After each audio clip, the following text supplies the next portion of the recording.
6월 11일입니다. 잠언 22장 1절에서 16절까지 말씀 봅니다. 많은 자산보다는 명예를 택하는 것이 낫고 은이나 금보다는 은총을 택하는 것이 낫다.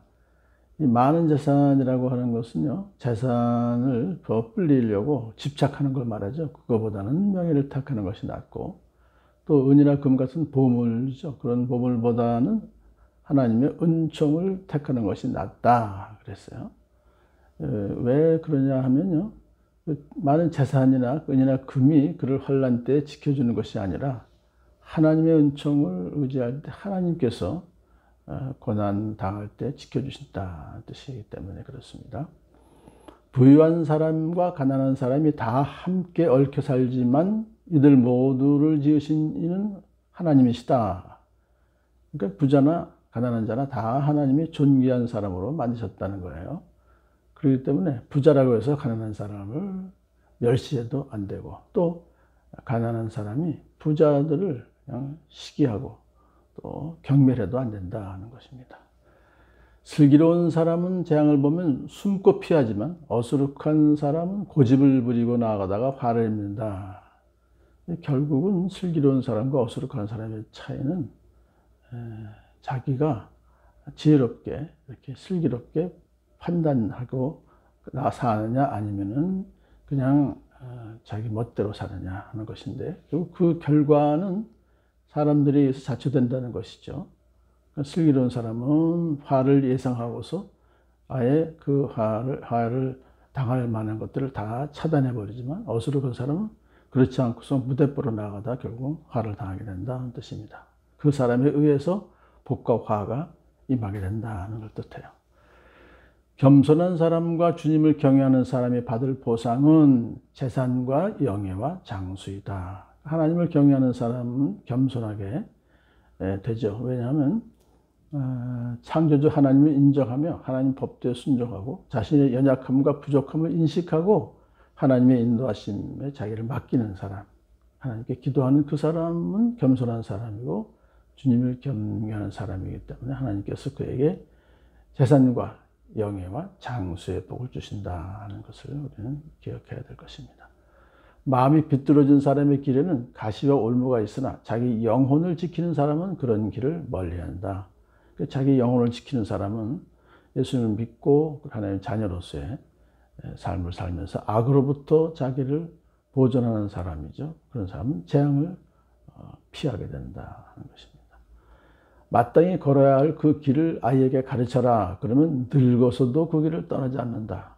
그러니까 어릴 때에, 이건 아주 어릴 때를 말합니다. 어릴 때부터 하나님의 백성으로서의 의무를 다하도록 말씀을 잘 가르치면은, 그러면 그가 중간에 또 혹시나 좀 잘못된다 할지라도 결국에는 하나님을 배반하지 않고 하나님의 기뻐하시는 길로 살아가게 된다는 것을 말해요. 3살 버릇이 8가지 간다는 속담도 있죠. 가난하면 부자의 지배를 받고 빚지면 빚쟁이의 종이 된다. 그러니까 여기서 가난하고 빚진다는 것은 게을러서 부지런히 일하지 않았기 때문에 생긴 결과를 말해요. 그러면 결국은 자유를 잃게 된다는 것이죠. 그러므로 부지런히 일해서 돈을 버는 것이 필요하다는 것입니다. 악을 뿌리는 사람은 재앙을 거두고 분노하여 휘두르던 막대기는 기세가 꺾인다. 악인이 잠시 득세하는 것처럼 보이지만 결국에는 꺾인다. 기세가. 그것은 하나님께서 심판하심으로 그는 재앙이 그에게 당한다는 말이에요. 악을 뿌리는 사람은 재앙을 거두고 분노하여 휘두르던 막대기는 기세가 꺾인다. 바로 그런 말입니다. 9절. 남을 잘 보살펴주는 사람이 복을 받는 것은 그가 자기의 먹거리를 가난한 사람에게 나눠주기 때문이다. 베풀 힘이 있는 자는 마땅히 받을 자에게 베풀기를 아끼지 말라고 말씀하시는 거죠. 그렇게 하면 하나님께서 계속적으로 복을 주신다. 그러니까 남을 잘 보살펴주는 사람은 하나님께서 복을 주신다는 것입니다. 거만한 사람을 쫓아내면 다툼이 없어지고 싸움과 욕설이 그친다. 이 싸움과 욕설, 다툼, 이것은 거만한 사람들의 때문에 생기는 그런 거죠. 그렇기 때문에 공동체가 평화를 유지하기 위해서는 그런 사람들을 멀리해야 된다는 뜻입니다. 깨끗한 마음을 간절히 바라며 덕을 끼치는 말을 하는 사람은 왕의 친구가 된다.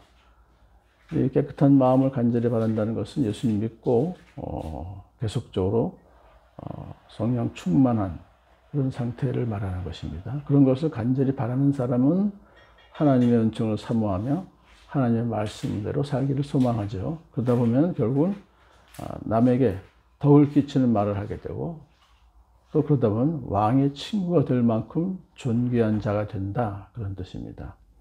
하나님께 인정받은 사람은 결국 최고 권력자에게도 인정을 받게 된다는 뜻입니다. 주님의 눈은 지식 있는 사람을 지켜보시지만 신의가 없는 사람의 말은 뒤엎으신다. 그랬어요. 지식 있는 사람이라는 것은 하나님을 경외하고 하나님의 법을 지켜 행하는 사람, 하나님을 아는 지식을 소유한 사람을 말합니다. 그런 자는 하나님의 보호하심을 받지만 그렇지만 신의가 없는 사람은 그렇지 못하다. 게으른 사람은 핑계대기를 바깥에 사자가 있다. 거리에 나가면 찢겨 죽는다. 터무니없는 변명을 늘어놓는 거죠. 밖에 나가서 일을 해야 되는데 그 귀찮으니까 괜히 사자가 있어서 못 나간다. 참 우습고 것으로는 변명이나 하고 일하지 않는다는 것을 말해요. 음행하는 여자의 입은 깊은 함정이니 주님의 저주를 받는 사람이 거기에 빠진다. 음녀의 입에서 나오는 말은 결국 죄를 짓도록 유혹하는 말이죠. 그래서 말로 사람을 후리는 음녀의 친근함을 깊은 함정이 되기 때문에 결국은 거기에 빠지다 보면 파멸에 이르게 된다는 말입니다.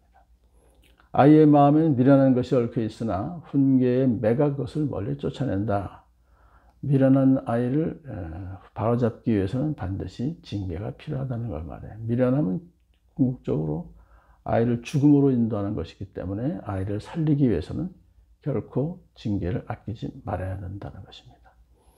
이익을 탐해서 가난한 사람을 학대하는 사람과 부자에게 자꾸 가져다 주는 사람은 가난해질 뿐이다. 하나님께서 그런 사람 복을 주시지 않기 때문에 결국은 부자에게 또 자꾸 가져다 주는 거 왜 가져다 줍니까? 뇌물이죠. 뭔가 덕을 보려고 뇌물을 주는 자도 결국은 이익을 취하지 못하고 오히려 손해를 보게 될 것이다. 오늘도 이러한 우리가 하나님의 자녀들이 취해야 될 바람직한 선택을 지혜롭게 잘해서 하나님께서 주신 복을 받아 누리는 저와 여러분들 간절히 소원합니다.